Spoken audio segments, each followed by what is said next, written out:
नमस्कार, आपका micro math YouTube channel पर स्वागत है। हम लोग शेषफल पर में पढ़ रहे हैं। कल हम लोगों ने फैक्टोरियल के आधार को देखा, उसके बेस को देखा। आज हम लोग इस पे बनने वाले क्वेश्चन को देखते हैं। देखिए, यदि कोई हमारी संख्या, कोई क्वेश्चन हमारा हो कि factorial 1 plus factorial 2 plus factorial 3 इसी तरह या फैक्टोरियल 100 तक, मतलब 100 तक हो, तो इसका शेषफल क्या होगा। इसमें हम 10 से भाग करेंगे तो इसका शेषफल क्या होगा। चलिए हम इसको हल करते हैं। तो देखिए हम इसको हल कैसे करेंगे। तो देखिए यहाँ पर फैक्टोरियल 1 का मान क्या होता है। चलिए इसको हम लिख लेते हैं पहले। यहाँ पे ये क्या हमारा क्वेश्चन है, factorial 1 plus factorial 2 plus factorial 3 plus factorial 4 plus factorial 5 plus यह फैक्टोरियल चलता चला गया 100 तक, और इसमें भाग देना है हमें 10 से। तो देखिए फैक्टोरियल 1 का मान क्या होता है, आपको पता है ही है कि फैक्टोरियल 1 का मान होता है 1। जब हम 1 में 10 से भाग देंगे तो शेषफल क्या आएगा, तो आप कहेंगे शेषफल इसका आएगा +1। जो छोटा शेषफल होता है हम उसी को लेते हैं। अब इसी तरह फैक्टोरियल 2 का मान क्या होगा 2। जब इसमें हम 10 से भाग देंगे तो शेषफल क्या आएगा, +2 आएगा। और देखिए फैक्टोरियल 3 का मान क्या होगा, तो आप कहेंगे फैक्टोरियल 3 का मान होता है 6। फैक्टोरियल 3 का मान होता है 6। अब देखिए 6 में हम 10 से भाग करेंगे तो क्या आएगा, यहाँ पर हम लेते हैं -4। इसका शेषफल -4 आएगा। या तो +6 लेंगे या -4 ले लेते हैं। अब फैक्टोरियल 4 का मान क्या होता है, फैक्टोरियल 4 का मान हो जाता है 24। अब 24 में 10 से भाग देंगे तो यहाँ पर शेषफल क्या आ जाएगा, -4। अब देखिए फैक्टोरियल 5 का मान क्या होता है, फैक्टोरियल 5 का मान होता है 120। फैक्टोरियल 5 का मान क्या होता है, 120। जब 120 में हम 10 से भाग करेंगे तो कितना शेषफल आएगा, आप कहेंगे कि 0 आएगा। अब देखिए इसी तरह फैक्टोरियल 6 का मान क्या होता है, 720। अब देखिए 720 में हम 10 से भाग करेंगे तो शेषफल क्या आएगा, 0। अब इसी तरह हम फैक्टोरियल 7 में 10 से भाग करेंगे तो क्या आएगा, फैक्टोरियल 7 का मान होता है 5040। जब 5040 में हम 10 से भाग करेंगे तो शेषफल क्या आएगा, 0 आएगा। देखिए अब इसके बाद 5 के बाद 5 को लेकर के और इसके बाद जितनी भी संख्याएं हैं सबका शेषफल क्या होगा, 0 होगा। वह कैसे होता है आप देखिए, जैसे फैक्टोरियल 5 हुआ तो इसको हम लिख सकते हैं कि 5 × 4 × 3 × 2 × 1, और 10 को लिख सकते हैं कि 5 × 2। देखिए यहाँ पर 5 है तो 5 से 5 कैंसिल हो जाएगा, 2 से 2 कैंसिल हो जाएगा, तो हम कहेंगे कि यह पूर्णतः विभाजित हो गया। और जब पूर्णतः विभाजित हो जाएगा तो उसका शेषफल क्या आ जाएगा, 0 आ जाएगा। तो देखिए जब हम इसको हल करेंगे तो पूरे का शेषफल क्या आएगा। देखिए यहाँ पे बीच में प्लस का निशान है तो हम क्या करते हैं, सबको जोड़ते हैं। तो देख रहे हैं, देखिए यहाँ पर फैक्टोरियल 4 का मान होता है 24। उसमें जब हम 10 से भाग करते हैं तो यहाँ पे शेषफल प्लस में होगा। किसमें होगा, प्लस में होगा। देखिए यहाँ पर जब इसको हम जोड़ेंगे तो 4 से 4 कैंसिल हो जाएगा, 2 1 3। इसका मान क्या आ जाएगा, 3। मतलब इसका शेषफल क्या आ जाएगा, 3 आ जाएगा। इस पूरे को जब हम हल करेंगे, जब इसमें हम 10 से भाग करेंगे तो शेषफल क्या आएगा, 3 आएगा। अब देखिए इसका आंसर हमारा क्या हो जाएगा, 3 हो जाएगा। अब यहाँ पे 3 को हम देखते हैं कि 3 हमारा प्लस है या माइनस। आप कहेंगे कि प्लस है तो हमें शेषफल प्लस में लिखना होता है। जो हमारा शेषफल है वह इससे क्या होता है, छोटा होता है, तो हम कहेंगे कि यही हमारा आंसर हो जाएगा। देखिए दूसरा, अब हम दूसरे वाले क्वेश्चन को देखते हैं। तो दूसरा वाला क्वेश्चन क्या दिया है, factorial 1 plus factorial 2 plus factorial 3 plus factorial 4 plus इसके बाद डॉट डॉट करके फैक्टोरियल प्लस फैक्टोरियल 1000 दिया है। तो कह रहा है कि दिया गया किससे पूर्णतः विभाजित है। यहाँ पर देखिए हमें ऑप्शन दिया है 10, 9, 12 और 8। तो देखिए देखिए अभी हमने इसको 10 से विभाजित किया है, तो जब 10 से इसमें भाग दिया है, ये कहाँ तक है 100 तक। अब देखिए इसी 100 को हम 1000 कर देते हैं, तो बताइए कि यहाँ पर जब जीरो आना शुरू हो गया तो यह 1000 तक जीरो नहीं आएगा? कहेंगे बिल्कुल आएगा। तो इसका जो हम कहेंगे कि यह 10 से जब इसे हम विभाजित करेंगे तो इसका मान, इसका शेषफल क्या आ जाएगा? 3 आ जाएगा। तो कहेंगे कि 10 से यह पूर्णतः विभाजित नहीं है। अब इसके बाद हम क्या करते हैं कि 9 से विभाजित करके देख लेते हैं, देखते हैं कि 9 से यह पूर्णतः विभाजित है या नहीं। तो देखिए यहाँ पर जब इसको हम 9 से विभाजित करेंगे इसी संख्या को, तो यहाँ पर हम 9 ले लेते हैं और इसको मिटा करके देख लेते हैं। देखिए यहाँ पर हम क्या ले लेते हैं 9, हमें किससे विभाजित करना है? 9 से। तो 1 का मान फैक्टोरियल 1 का मान 1 होता है, उसमें 9 से भाग देंगे तो क्या होगा? +1 होगा। और फैक्टोरियल 2 का मान क्या होता है? आप जानते हैं फैक्टोरियल 2 का मान 2 होता है। जब हम इसे 9 से विभाजित करेंगे तो इसमें शेषफल +2 आ जाएगा। अब देखिए फैक्टोरियल 3 होता है हमारा 6, जब इसमें हम 9 से भाग करेंगे, किससे? 9 से भाग करेंगे तो यहाँ पर क्या हो जाएगा? हमारा शेषफल आ जाएगा -3। देखिए 6 है, 6 में 9 से भाग करेंगे तो एक बार या तो हम प्लस ले सकते हैं, जब प्लस लेंगे शेषफल तो 6 हो जाएगा, और जब माइनस लेंगे तो -3। हमने आपको बताया ही है कि हम छोटा लेने की कोशिश करते हैं, क्योंकि जिससे हमारा कैलकुलेशन फास्ट हो जाए। अब देखिए जब हम फैक्टोरियल 4 को हल करते हैं तो उसका मान आ जाता है 24, और 24 में जब हम 9 से भाग देते हैं तो क्या होगा? तो आप जानते हैं कि जब हम 24 में 9 से भाग दे रहे हैं, यहाँ पर शेषफल हमारा आता है -3। यहाँ पर शेषफल हम क्या लेते हैं? -3 लेते हैं। तो यहाँ पर शेषफल क्या आ जाएगा? हमारा -3। अब इसी तरह फैक्टोरियल 5 का मान होता है 120। जब इसमें हम 9 से भाग देते हैं तो शेषफल हमारा क्या आता है? देखिए जब इसमें 9 से भाग देंगे तो शेषफल हमारा आ जाएगा +3। क्या आएगा? +3। देखिए 9 से भाग देंगे तो एक बार जाएगा तो यहाँ पर 9 इसमें से घट जाएगा, बचेगा 3, और यह आ जाएगा 0, 30 हो जाएगा। तो 9 से हम 3 बार भाग ले जाएंगे तो होगा 27, और 27 30 में से 27 को घटाएंगे तो हमारा +3 शेषफल आ जाएगा। यहाँ पर देखिए इसमें +3 आ रहा है। अब देखिए इसके बाद हम अगले को लेते हैं, अगला होता है हमारा फैक्टोरियल 6। जब इसको लेंगे और इसका मान क्या होता है? इस फैक्टोरियल 6 का मान क्या होता है? तो आप जानते हैं कि 720 होता है। जब इसमें हम 9 से भाग करते हैं, 720 में 9 से भाग करेंगे तो क्या होगा? यहाँ पर यह पूर्णतः विभाजित हो जाएगा, 9×8 = 72, और यह हमारा पूर्णतः विभाजित हो जाएगा। और यहाँ पर देखेंगे कि शेषफल क्या आएगा? 0 आएगा। अब इसी तरह फैक्टोरियल हम 7 लेते हैं। फैक्टोरियल 7 लेंगे तो इसका मान होता है कि 5040। अब इसमें जब हम 9 से भाग देते हैं तो हम क्या करते हैं कि देखते हैं कि यह पूर्णतः विभाजित होता है। या तो हम फैक्टोरियल 6 को ऐसे लिख सकते हैं कि 6 × 5 × 4 × 3 × 2 × 1। इसमें हमें 9 से भाग देना है, तो आप जानते हैं कि इसको हम काट सकते हैं 3 से, और इसको भी 3 से काट सकते हैं। यहाँ से 3 से 3 काटेंगे तो यह हमारा पूर्णतः विभाजित हो जाएगा। अब इसी तरह हम 7 में करेंगे तो यहाँ पे संख्या 7 को बढ़ा लेंगे। फैक्टोरियल 7 करेंगे तो यहाँ पे हम क्या करते हैं?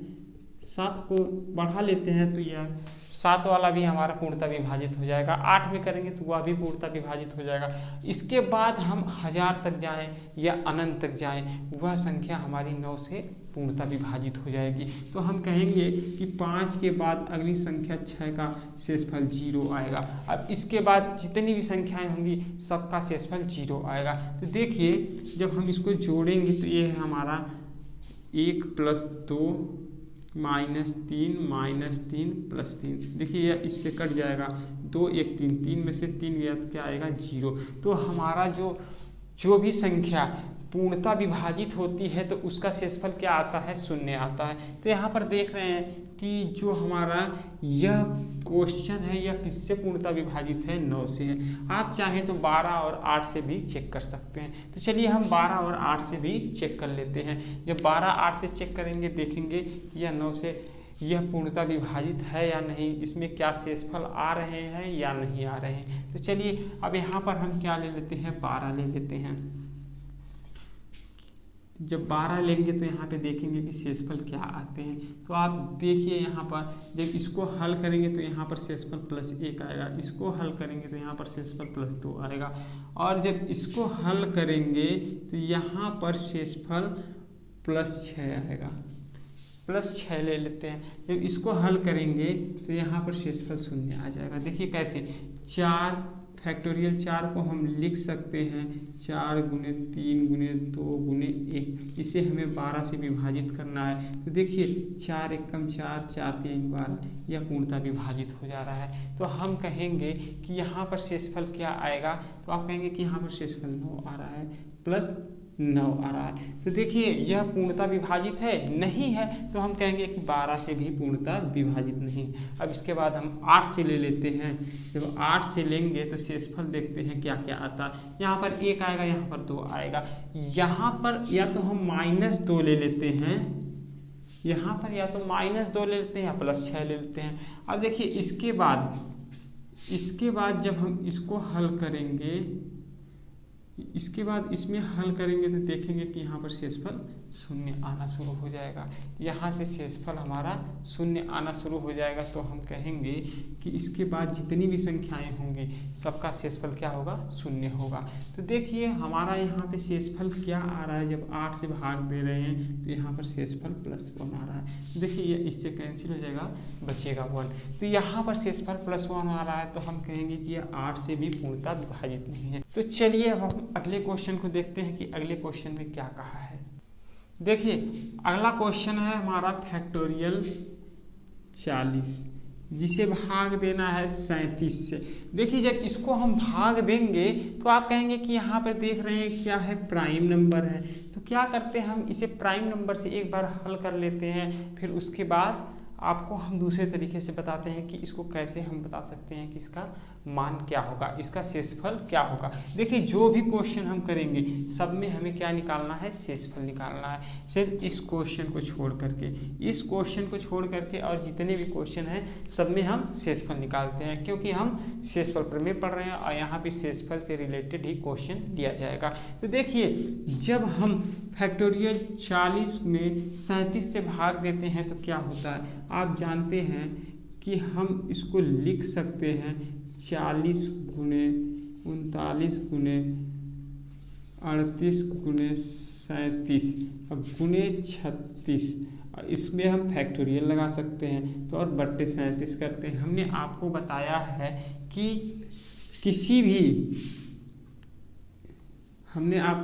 है कि यदि कोई संख्या हमारी p-1 के रूप में हो और उसे हम p से भाग देते हैं तो इसका शेषफल क्या आता है, p-1 या तो -1, और p हमारा क्या होता है, प्राइम नंबर होना चाहिए।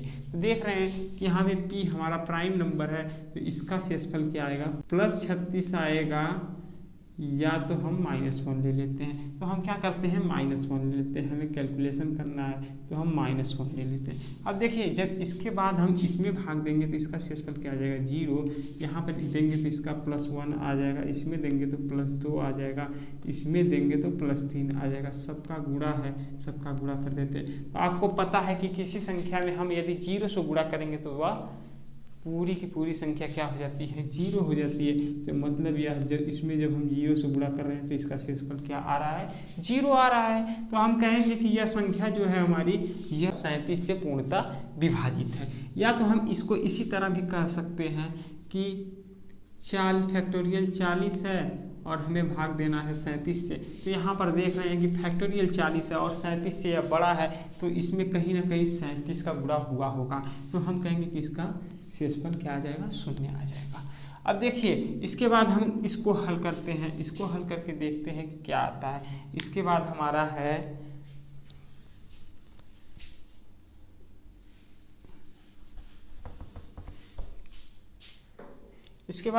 है कि 126/127।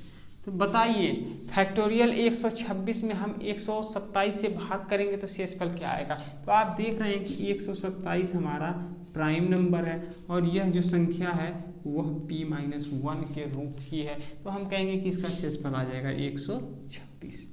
इसका शेषफल 126 आ जाएगा। तो हम अब अगले क्वेश्चन पर आते हैं। अगला क्वेश्चन देखिए क्या कह रहा है। अगले क्वेश्चन को जब हम करते हैं तो अगला क्वेश्चन हमारा है कि factorial 1 plus factorial 2 plus factorial 3 और यह कहाँ तक चलता चला गया है 999 तक। तो हम यहाँ से 1000 हटा करके 999 ले लेते हैं। देखिए जब हमारा इस रूप की संख्या हो कि फैक्टोरियल में +1 दिया हो, +2 दिया हो और यह लगातार सीरीज चलती हो और इसमें यह देखा जाता है कि यह सीरीज कहाँ तक चल रही है, यह कितनों तक चली, कितनों संख्या तक चले, हमें इसमें बस एक ही चीज पर ध्यान देना होता है। जहां से हमारा शेषफल 0 आएगा उसके आगे हम सारी संख्याओं को छोड़ देंगे। उसके आगे हम जितनी भी संख्या होगी उसको देखेंगे कि उसका शेषफल क्या आएगा, 0 ही आएगा, तो हम वहां से छोड़ देते हैं। तो हमें भाग किससे देना है, 5 से देना। तो यहाँ पे जब इसको हल करते हैं तो इसका मान 1 आता है और इसका शेषफल भी 1 ही आएगा। इसका मान 2 आता है तो इसका शेषफल भी 2 आएगा। इसका मान 6 आता है, 6 में हम 5 से भाग देंगे तो शेषफल हमारा +1 आ जाएगा। इसका मान 24 आता है तो इसको हम क्या करते हैं, इसका हम शेषफल -1 ले लेते हैं, क्योंकि 24 के आसपास हमारी 25 होती है जो 5 से पूर्णतः विभाजित होती है। तो हम कहेंगे कि इसका शेषफल हम -1 ले लेते हैं। अब देखिए इसी तरह जब इसमें हम भाग देंगे तो देख रहे हैं कि यहाँ पर 5 है तो हम कहेंगे कि इसका शेषफल 0 आ जाएगा। अब देखिए यहाँ से हमारा शेषफल 0 आना शुरू हो गया। अब इसके आगे कितनी भी संख्या हो हम यहाँ पर अनंत ले लेते हैं। तो अनंत ले लेंगे तो क्या होगा, यह 0 ही अनंत बार चलता चला जाएगा। तो यहाँ पर 999 है तो हम 999 ही लेते हैं। अब देखिए अब इन्हीं संख्याओं को हम जोड़ लेंगे तो हमें क्या पता चलेगा, हमारी संख्या जो है उसमें हम 5 से भाग देते हैं तो शेषफल क्या आएगा। तो देखिए जब इसको जोड़ेंगे तो इस प्लस से यह प्लस कैंसिल हो जाएगा, 2 1 3, इसका शेषफल क्या आ जाएगा, 3 आ जाएगा। चलिए अब हम अगले क्वेश्चन को करते हैं। हम अगले क्वेश्चन को करते हैं। अगला क्वेश्चन है हमारा factorial 1 plus factorial 2 plus factorial 3 plus factorial 4 plus ... plus factorial 10,000 का इकाई अंक क्या होगा। देखिए ऐसे क्वेश्चन को, इकाई अंक वाले क्वेश्चन को अभी हम आगे बहुत ही विस्तृत पढ़ेंगे। जब इकाई अंक हम आपको बताएंगे तो उस समय हम इसको बहुत ही विस्तृत और बहुत ही गहराई में बताएंगे। तो देखिए यहाँ पर इसको बताने का क्या रीज़न है, क्यों हम इसको यहाँ पर लाए हैं। तो आप जानते हैं कि जैसे हम आपको बोल दें, देखिए जैसे बोल दिया जाए कि 24 का इकाई अंक क्या होगा तो आप कहेंगे कि 4 होगा। देखिए हम इसको ऐसे भी निकाल सकते हैं, यदि 24 में हम 10 से भाग देते हैं तो देखते हैं कि शेषफल क्या आता है, 4 आता है, तो इसका इकाई अंक 4 होगा। अब देखिए इसी तरह हम ले लेते हैं 3749, इसमें बताइए इकाई अंक क्या होगा। तो आप कहेंगे तो हमें पता ही है, तो हम इसका जब इकाई अंक लेते हैं तो 10 से भाग देते हैं तो देखते हैं कि इसका शेषफल क्या आता है, 9 आता है। तो हम कहेंगे कि इसका इकाई अंक 9 होगा। अब इसी तरह हम लेते हैं 12 प्लस 13 प्लस 7 प्लस 19 प्लस 21, तो देखिए इसका शेषफल क्या होगा। जब हम बताइए, जैसे ये हमारा क्वेश्चन दे दिया और कहेगा कि इसका इकाई अंक क्या होगा। तो आप देखिए इसमें देखिए क्या करते हैं, एक तरीका है कि आप इन सभी को जोड़ करके इसका इकाई अंक निकाल लीजिए। एक तरीका है कि आप इसमें 10 से भाग दीजिए और शेषफल निकाल लीजिए। इसका शेषफल क्या होगा, यहाँ पर देखिए शेषफल +2 होगा, यहाँ पर +3 होगा, यहाँ पर -3 होगा, यहाँ पर देखेंगे तो -1 होगा, यहाँ पर देखेंगे तो +1 होगा। -1 से +1 कैंसिल, 3 से 3 कैंसिल, और देखिए यहाँ पर हमारा +2 बचा, तो यही हमारा इकाई अंक भी होगा, यही हमारा शेषफल भी होगा। तो देखिए आप जोड़ेंगे तो भी यही आएगा। देखिए जब इसको जोड़ेंगे तो 25 हो जाएगा, 25 में 7 जोड़ेंगे तो 32 होगा, 32 में 19 जोड़ेंगे तो हो जाएगा 51, 51 में आप 21 जोड़ेंगे तो हो जाएगा आपका 72। जब इसमें हम 10 से भाग देंगे तो हो जाएगा आपका 2 शेषफल आ जाएगा, और यही हमारा इकाई अंक भी होगा। या तो देखिए इसको हम कहेंगे, या हमारा 72 हुआ है तो हम कहेंगे कि इसका इकाई अंक क्या है, 2 है। अब देखिए इसी तरह इसमें कहा है तो क्या करते हैं, हम इसको हल करते हैं तो इससे हम क्या करते हैं, 10 से भाग देते हैं। जब इसमें हम 10 से भाग देंगे तो देखेंगे कि इसका इकाई अंक क्या आता है। यहाँ पे देखिए इसका शेषफल 1 आएगा और इसका शेषफल 2 आएगा। इसका मान आता है 6। 6 में जब 10 से भाग देंगे तो या तो हम -4 ले लेते हैं या +6 ले लेते हैं। अब देखिए इसके बाद हम जब इसमें भाग देते हैं तो इसका मान होता है 24 और 24 में जब हम 10 से भाग देते हैं तो यहाँ पर शेषफल क्या आता है, +4 आता है। अब इसके बाद हमारा होता है 5 आता है, फैक्टोरियल 5 आता है जिसका मान होता है 120। जब 10 से भाग देंगे तो यहाँ पर शेषफल क्या आएगा, 0 आएगा। अब इसी तरह यह 0 चलता चला जाएगा 10,000 तक। तो हम कहेंगे कि इसी को हम जोड़ घटा लेते हैं और उसके बाद हमें पता चल जाएगा कि इसका शेषफल क्या होगा। और शेषफल ही हमारा क्या होता है, इकाई अंक होता है। शेषफल ही हमारा क्या होता है, इकाई अंक होता है। तो देखिए 4 से 4 कैंसिल हो गया, 2 1 3। इसका इकाई अंक क्या होगा, 3 होगा। इसका इकाई अंक 3 होगा। आप चाहें तो इसे विस्तृत हल कर सकते हैं, लेकिन विस्तृत हल करना बहुत आसान नहीं होगा। विस्तृत हल करने में बहुत ज़्यादा समय लग जाएगा। तो देखिए इस तरह से आप इसको हल करें और इन क्वेश्चनों पर आप प्रैक्टिस करें। प्रैक्टिस करेंगे तो यह क्वेश्चन बहुत ही कम समय में लगेंगे। हमको आपको समझाना होता है इसलिए हमें समय ज़्यादा लगता है। तो आज का क्लास हम लोग यहीं पे समाप्त करते हैं। कल इससे आगे बढ़ेंगे और भी अच्छे अच्छे क्वेश्चन देखेंगे। कल हम लोग देखेंगे कि यदि कोई संख्या हमारी पावर के रूप में हो और उसमें हम किसी संख्या से भाग देंगे तो उसका शेषफल क्या होगा। तो ये सब हम कल करेंगे, ये सब क्वेश्चन हम कल देखेंगे। तो आज के लिए बस इतना ही।